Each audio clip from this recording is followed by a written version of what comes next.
আজকে মুকুটকে ছাদে নিয়ে এসেছি। আজ ওর প্রথম ছাদ যাত্রা। চ দেখি, চ মুকুট, চ কোথায় যাবি, চ ঘর দেখ কত জায়গা আছে, দেখ দেখ, হ্যাঁ দেখ।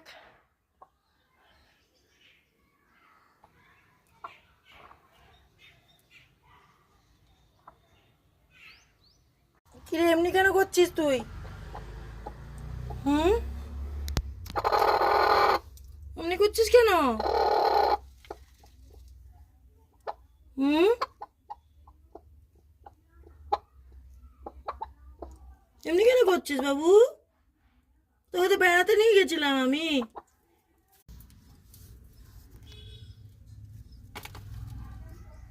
এ ডিম পারলো।